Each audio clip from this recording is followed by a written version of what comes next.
Okay, so for our example that we showed earlier in class, this is just a rough sketch of what it will look like in orthographic projection. So we started with this view. To look at this is the front, the view A, the view B, and the view C, and this is in first angle. So this has been drawn roughly here.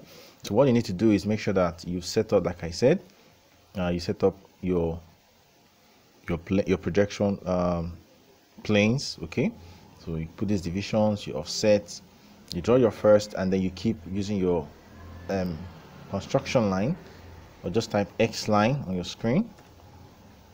All right, so you start with the first, use the X line. Okay, click enter. X line is still active, and okay, so you keep doing that on and on and on until you have created all the drawings. When you're done creating all your views, now don't forget that you also needed to include this bisector on this angle, because this is what happens by the time you draw your front and your end to get your plan on the other views on the plan. You need to project all this lines, so where they will meet on this bisector is important. So this is what I did. So just click a line, find the middle of this point. Okay, turn off the auto. So by the time you draw a line to any point, just click. Okay, by the time you draw, without clicking, just hit on the tab key to that point, and you click 45 and click OK and hit it twice, and it enters. Okay, and notice that it's exactly at 45 degrees. Another option for you is that you can also draw using your polar tracking, and then on that polar tracking you select 45, 90, 35. So you click on the line, pick on the point you want to draw from, and then you see as you try to track, it tracks. You can see, so it picks it to 45 and snaps in exactly as we want it. So by the time we're done, you notice that I have also made increase the line weights. I don't want everything to look very thick, so what I can do is I can select all the options. First of all, I can also delete the construction lines. If I don't want to delete them, you can change the properties of the construction lines. Click on properties, go to color, go to select maybe yellow or green, whatever it is I want to do, and then I go to the line. Look at the line under the properties of the line, and I will reduce the size to say 0, okay, so that it will be very, very thin, and then it will not also obstruct. So every other line that you don't want to have any prominence, okay, or it will not make your work clumsy, you go there, you select them, you change the line weight to say 0, okay, and then so that your work itself will be very visible. Go to change it to 0. Okay, so let me just go over it again on how I made the line weights visible for the drawings that you of interest. What I did was to select your line weights, or you type it from your command line. Okay, and then you increase the line weights to the desired thickness, you display it, you set it as your default, and you click OK. By the time you've done that, you need to turn it on. All right, you need to turn your line weight on for it to be active. But sometimes, you see, on, off, but sometimes it will also not appear on this tools bar. So I need to click on the customization and make sure that I select the line weights. Right, so the next thing I want to do is I also want to go back. Now if I have hidden details in this object, how do I do that? I've explained earlier. You select the particular line, you right click, you click on properties or the particular portion, or you click on the type of line. You go to the line you have by layer, by block, you click on order, click on load, click on the type of line. If it's the dash, whatever option you want to use that is okay for your work, you click on OK. Okay, it's already loaded, so you click on OK. You need to select the line, select, and then you apply it. So by the time you apply it, but by the time you apply, you notice that it is the spacing looks very it's too much. So what I can do is I can reduce it. Right click that line, select on properties, go to line scale, and then I said you reduce the line scale, and then you have smaller dashes as it were on that portion. So you see how it looks like. So by the time you're done, you should also include your projection symbol on this object and then on this drawing, and then you're actually very good. So I only advise that you don't delete your construction lines, because that actually shows that you've put in some measure of effort for what you have done. So all the main drawings, you can actually simply make them thicker so that they come out and look better. Now sometimes I also want to point your attention that when you start drawing, you could also have a particular challenge where your drawing either looks go out of the screen, or your drawing doesn't appear well. So someone asks about units. Simply to change the unit, you type on units on the screen, on the command line, type on units.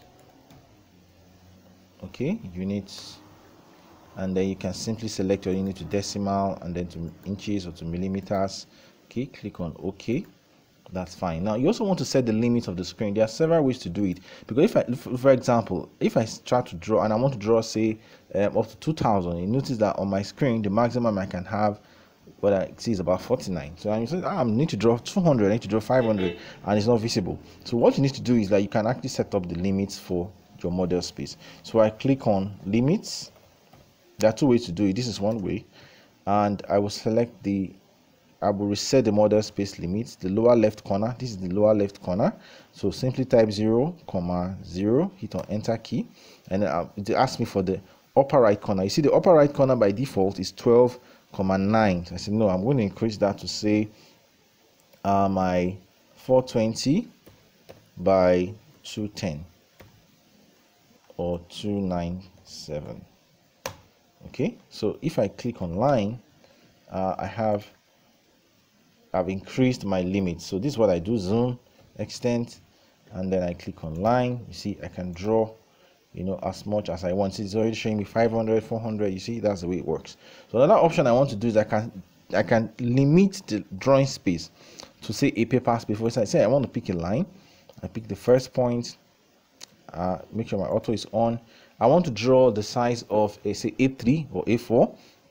My A3 be 297 by 210. 297 either papers, either landscape, depending on how you want to do it. So by 210 by 297 by 210. So if I do this, I'm going to zoom, extend. So the meaning is that anything I draw within this space will be within, you see, it's not going to go beyond 290. Okay, so that's the way to go about it. So you can set it to A3 by using 420, or you can set it to A4. So depending on what you want to do, just set the limit so that as you draw, you're not, you know, worried about your drawings going beyond the screen, going, you know, beneath the screen. If you know that I've seen my drawing that I need to do, and this is what I will need to do, so you just go about it and it's good. Like I said, before you begin to do any orthographic drawings, please draw sketches, and your sketches will give you the opportunity to you know, have idealized, okay, what you want to do, put down those things to paper, and then it's easy to now translate it in AutoCAD simply using tools.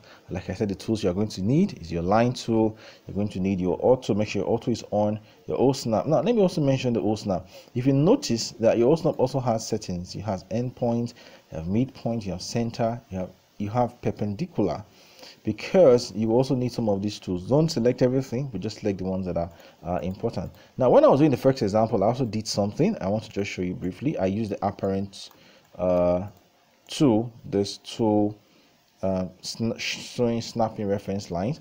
So what I wanted to do was for example, drew an object, and I wanted to insert a circle at the middle of this object. If you want to do it manually, you know, you are going to divide these points, look for a midpoint, look for a midpoint, then okay. Manually, you want to say, okay, this is the center of this, I draw this, that's okay. This is another center, I'll draw this way, and then I look for where it intersects, and then I'll put my circle here. Okay, this is one way to do it. All right, but if I don't want to do this, there's a faster way to do it. So what I'm going to do is I'm going to use my snapping reference lines. So I haven't drawn the first object. It's going to be my reference. I'm going to click on my circle. Now, without clicking on anything, I just hover it around this object. Make sure your O-snap is on for this to work. And now when you hover over it, I hover over the midpoint. You see, I create like a mark or like a marker. I go to the second, the horizontal line, also create a mark along the midpoint. So you see I have two marks. If you notice, mark 1, mark 2. So by the time I move my hand to the middle, you see the reference lines are becomes visible, and then I can either move on. So you see it's giving me the intersection of the two reference lines, or both reference lines, and that can become my center, and then I can draw my circle and draw other circles within this reference, within this middle, and you see that makes it my work very easy. Okay, so try this out. I'm going to give you some other examples to sketch and then to try, and then of course we'll hope that we'll get it as we go along.